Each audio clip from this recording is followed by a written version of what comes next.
Isn't that wonderful that we can be outdoors again? Spring is here and we have, activities that we can do outdoors. The weather is becoming nice again, at least here in Canada. And if you have a garden, doesn't matter if it's a small or a big garden, this is a great activity that you can do. It's a hobby, but also it's great for you to plant flowers, vegetables, and take care of your garden. So today I'm going to give you tips how you can do gardening safely for if you have pain, if you have chronic pain, or to avoid a flare of back pain or shoulder pain or knee pain. I'll give you some tips for you to do gardening safely today.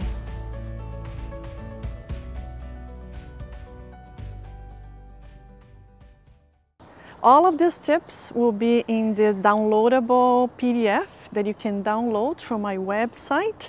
Go to www.andreafurlan.com/exercises. And please remember, this video is just for educational purposes. I'm not here to give you medical advice. If you have any problems with your health, related to pain or your health, please consult with your doctor. And if there is any emergency when you are watching this video or when you are gardening, please go to the nearest emergency department or call an ambulance. So before you start gardening, I'd like to recommend you to do some warm-up, to do some stretches. See the area of your body that usually hurts when you're gardening. If it is the shoulder, try to do some shoulder stretches. If it is your knees, try to do some stretches before you start gardening. If it is your lumbar spine, try to remember to, sometimes look up and take do some extension, back extension exercise, because you will be doing a lot of flexion of your trunk.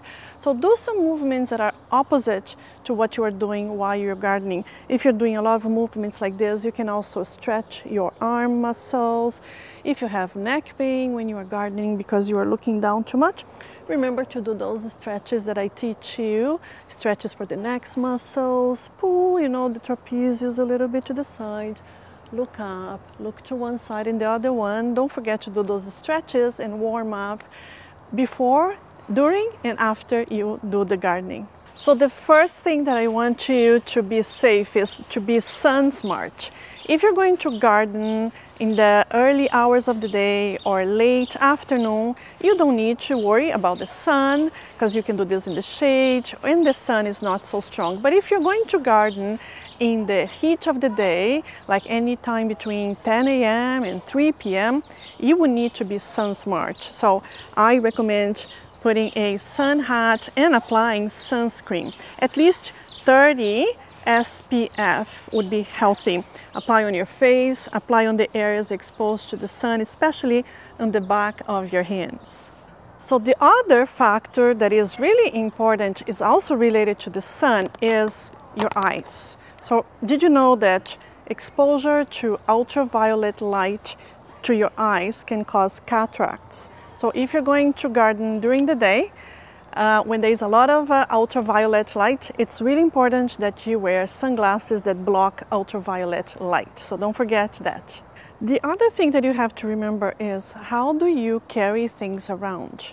So if you have like a lot of soil to carry around, or a lot of plants or big branches that you're cutting, it's better if you have a wheelbarrow, because then you can just push around without having to carry this weight close to your body.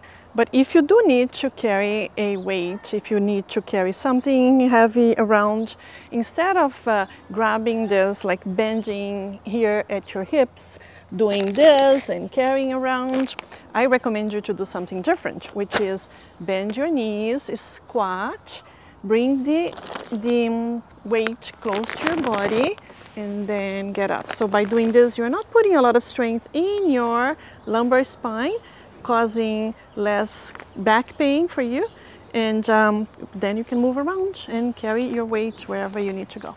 So the other thing is, if you need to grab something on the soil, or if you want to remove weeds, like here I'm seeing a lot of weeds here, so instead of squatting and getting them, pulling them, I recommend you to use some tools that have a long handle.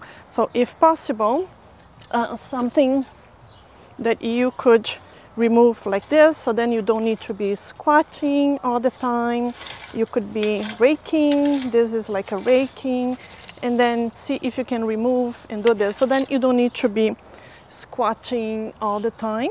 Try to use any tools with long handles so you can do your work more efficiently without having to bend and squat a lot.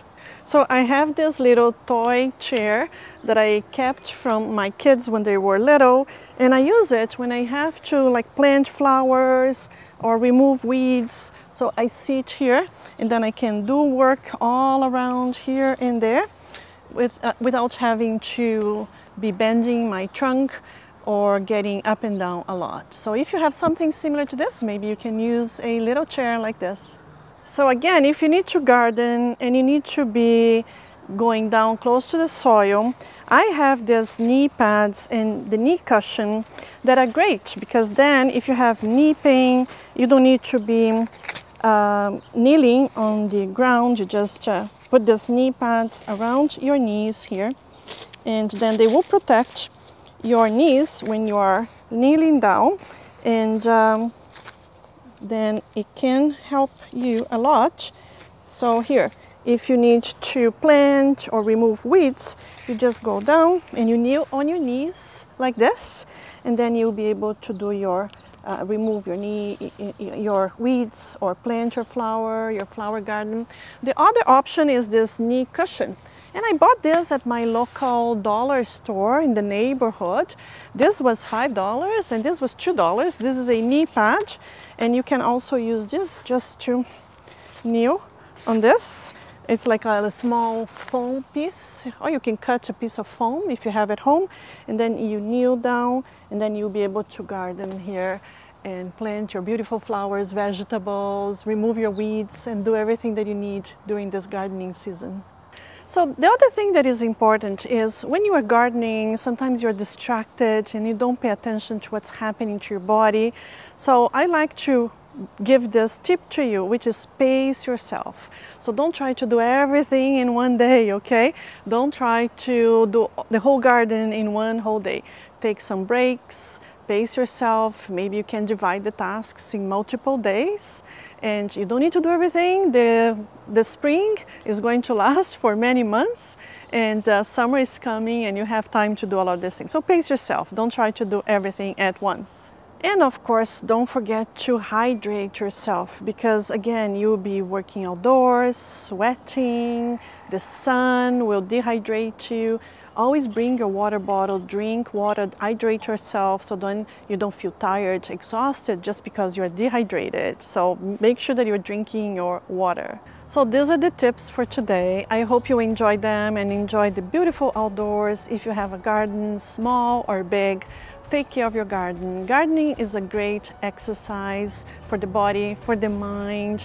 Enjoy the flowers. Admire what you've done, take pictures, send me pictures in social media, and leave a like here if you like this video here. Leave some comments. I'd love to see your garden if you tag me on social media. Thank you for watching today. Goodbye.